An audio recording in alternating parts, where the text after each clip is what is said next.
Mummy को लोग टोक रहे हैं मत जाओ मत जाओ मत जाओ। ये है पूरा मावलोंग विलेज। शादी के बाद भी उनका सरनेम चेंज नहीं होता। ये है अपना होम स्टे।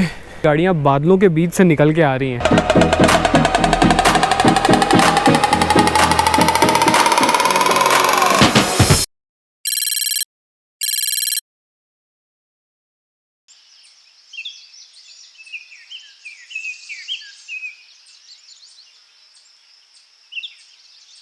नमस्ते, गुड मॉर्निंग, आदाब, सत श्री अकाल।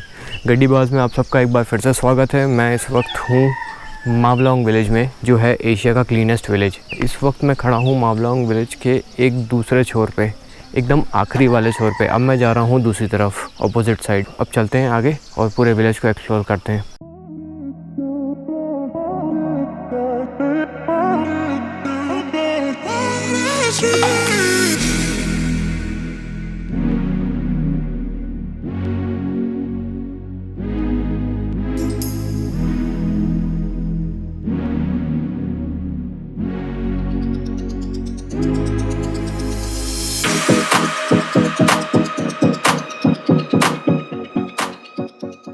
एक घर में एक प्राइवेट व्यू पॉइंट बना हुआ है, जहाँ पे ऊपर आगे हम पूरे विलेज को देख सकते हैं। सामने आपको दिख रहा है, ये है एक फुटबॉल ग्राउंड। रात को यहाँ पे लाइट का कुछ अरेंजमेंट करके रात भर फुटबॉल खेलते हैं 11-12 बजे तक। ये है यहाँ का चर्च भी चल के अभी अपन देखेंगे थोड़ी देर में। सामने है पार्किंग लॉट, अभी अपन वहाँ चलेंगे। और ये है पूरा मावलोंग विलेज। मावलोंग विलेज के जस्ट पीछे इंडिया बांग्लादेश बॉर्डर आता है। अभी एक व्यू पॉइंट है जहाँ पे हम जाके वो भी देखेंगे। यहाँ पे इंग्लिश ही बेसिक लैंग्वेज है जिसमें सब लोग बात करते हैं। हिंदी भी सबको आती है टूटी फूटी, बट इंग्लिश सब लोग समझते हैं यहाँ पे।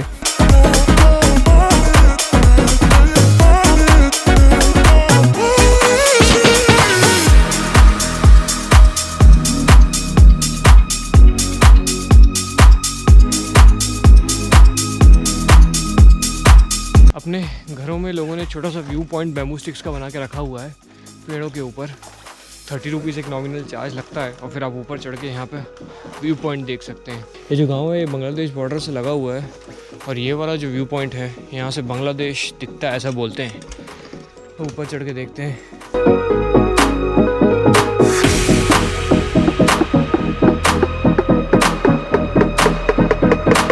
मैं पहुँच गया हूँ ऊपर। ये जो सामने जंगल दिख रहे हैं, इसके उस तरफ बांग्लादेश की बाउंड्री आती है। इस तरफ तो पूरा गांव दिख रहा है, लेफ़्ट साइड पूरा गांव है।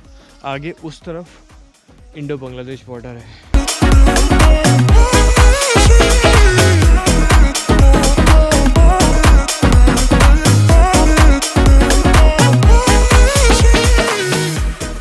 मैं इस वक्त आ गया हूँ मावलोंग जो विलेज है उसके एंट्रेंस पे। ये है मावलोंग विलेज का एंट्रेंस। यहाँ पे एक पार्किंग लॉट, यहाँ पे भी एक पार्किंग लॉट है, बाजू में भी एक पार्किंग लॉट है। यहाँ पे थोड़ा सा कॉमर्शलाइजेशन अगर देखा जाए तो थोड़ा सा ज़्यादा हो गया है।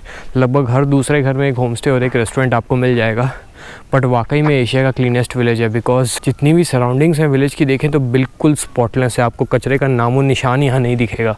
ये सिर्फ नाम के लिए अवार्ड नहीं दिया गया है, वाकई में ये एशिया का क्लीनेस्ट विलेज है। मेघालय में अगर ट्रेडिशनली देखा जाए तो ये खसी जो ट्राइबल कम्युनिटी थी उसका एरिया था और यहाँ भी ज़्यादातर पॉपुलेशन जो है खसी है। इनकी लैंग्वेज होती है खसी। एक चीज़ जो इनके कल्चर में बड़ी इंटरेस्टिंग है वो ये है कि खसी फैमिली में एक ट्रेडिशन है कि फैमिली में जो भी प्रॉपर्टी होती है वो सबसे छोटी बेटी को दी जाती है और जो माँ बाप का सरनेम होता है वो सबसे छोटी बेटी को मिलता है। शादी के बाद भी उनका सरनेम चेंज नहीं होता। तो ये बड़ी इंटरेस्टिंग ट्रेडिशन है। तो अभी चलते हैं वापस अपने होम स्टे और होम स्टे के ओनर से थोड़ी बात करते हैं।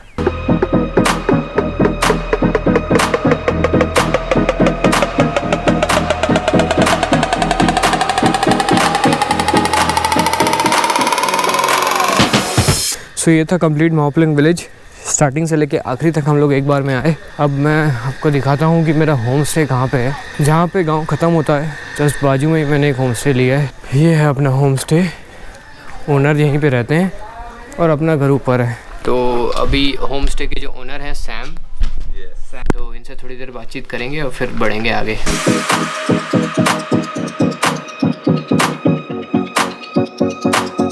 यहाँ के लोगों की दो बेसिक इनकम है, एक टूरिज़्म से होती है और एक सुपारी, तेज़ पत्ता, इस सब की खेती यहाँ पे होती है। ये दो चीज़ें हैं जो यहाँ का मेन इनकम सोर्स है।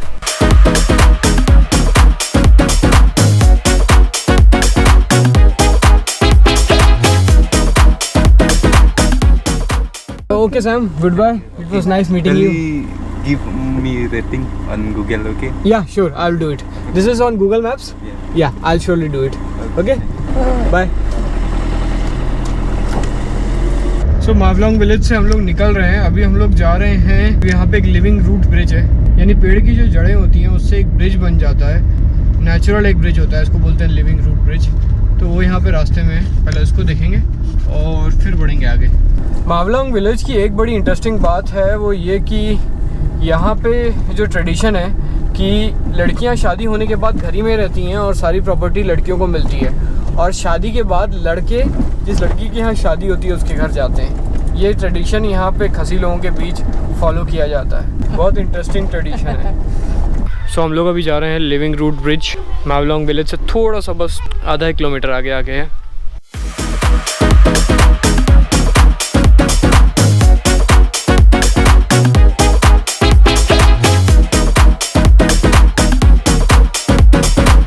अभी हम लोग और नीचे उतर रहे हैं, आधा उतर लिए हैं। एज़ यूजुअल मम्मी को लोग टोक रहे हैं, मत जाओ मत जाओ मत जाओ, लेकिन मम्मी चल रही है। मेरा जो बैग था, शोल्डर बैग जिसमें मेरा इक्विपमेंट रहता है, उसका स्ट्रैप टूट गया, तब इसको बड़ा अनकम्फर्टेबली मेरे को लटकाना पड़ रहा है। तो यहाँ से और नीचे चलते हैं, धीरे धीरे फ्रूटी पी लेते हैं पहले। यहाँ से मेरे को लग रहा है करीब 500 मीटर और नीचे है।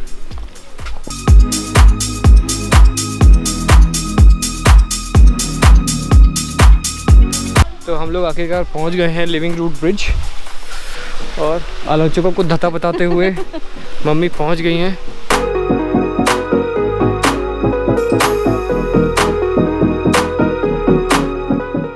सो मेरे पीछे आपको लिविंग रूट ब्रिज दिख रहा होगा। यहाँ ऊपर से नीचे एक झरना आता है। अभी इस झरने में थोड़ा पानी कम है, लेकिन वैसे जब बारिश का सीज़न होता है तो झरने में पानी काफ़ी ज़्यादा होता है। पेड़ के जो तने हैं उनसे यहाँ पे एक ब्रिज बन गया है इस झरने के अक्रॉस में। ये जो पेड़ है यहाँ से चालू हुआ है, और इससे पेड़ की जड़ों से एक ब्रिज बन गया है अक्रॉस, जिस पे अपन चल के आ सकते हैं। बहुत पुराना ये पेड़ है, लगभग 100 साल पुराना। सो मैं जो रूट ब्रिज है उसके पीछे आ गया हूँ। ये जो रूट ब्रिज है काफ़ी पुराना है और काफ़ी लोकल अथॉरिटीज़ इसका काफ़ी ज़्यादा ध्यान रखती हैं। नीचे से इसको सपोर्ट भी दिया गया है, और ऊपर एक बार में 5 लोगों से ज़्यादा को क्रॉस नहीं करने दिया जाता। खड़े रहने से ज़्यादा लोड बनता है ब्रिज पे, जिससे ब्रिज टूट सकता है।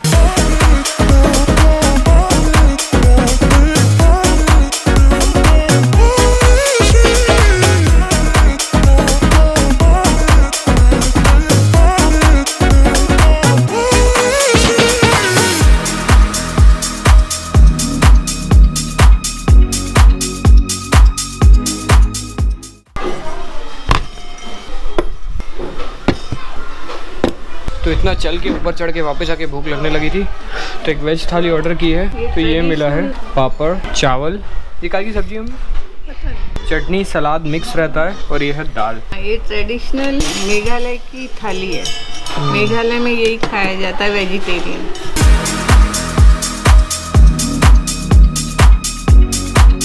सो एक थाली हमें बहुत कम पड़ रही थी, मेरा पेट नहीं भर रहा था।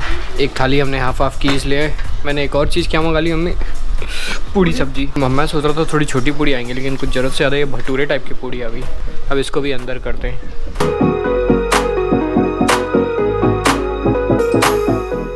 सो मेघालय आने के बाद हम लोगों ने शिलोंग को कवर कर लिया है। डॉकी, स्नोदन पेक, Mawlynnong village, living root bridge, ये सारी चीज़ें कवर हो गई है। अब हम लोग जा रहे हैं चेरापूंजी। चेरापूंजी का बहुत नाम सुना है। चेरापूंजी जाने के लिए हम लोग को यहाँ से वापस जाना पड़ता है शिलोंग वाले रास्ते पे, और बीच से एक रास्ता है जो कि डाइवर्ट होता है। तो अराउंड 80 किलोमीटर है मेरे ख्याल से, 2-1 घंटे लगने चाहिए। अभी 1:20 हो रहा है, 3-4 बजे तक हम लोग वहाँ पहुँचेंगे।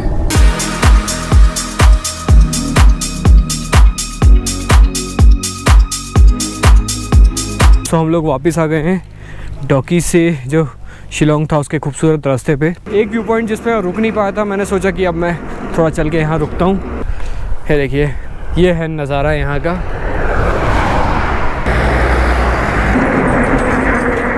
यहाँ पे जब गाड़ियाँ आती हैं तो ऐसा लिटरली लगता है कि गाड़ियाँ बादलों के बीच से निकल के आ रही हैं।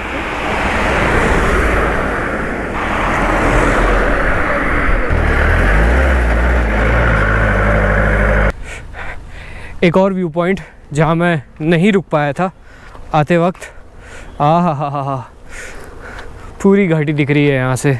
बहुत सारे व्यू पॉइंट्स हैं, मेरे को समझ में नहीं आ रहा कि मैं कहाँ रुकूँ। उस दिन मैं थोड़ा जल्दी में था बिकॉज डॉकी और डॉकी के आगे मेरे को जाना था, अंधेरा हो गया था, बट आज मेरे पास टाइम है।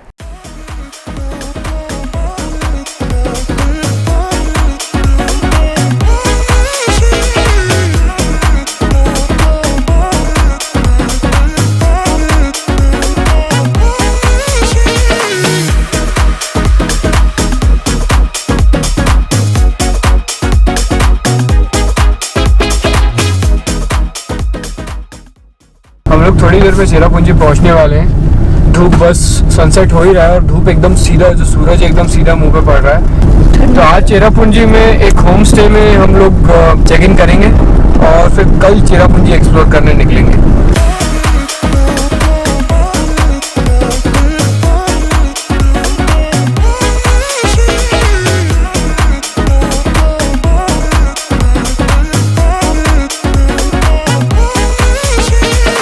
सो चेरापूंजी पहुंच गया हूं। मैंने अपने एक होम स्टे में चेक इन कर लिया है। पटेंग होम स्टे इसका नाम है और यहाँ पे एक ट्रिपल बेडरूम मैंने ले लिया है।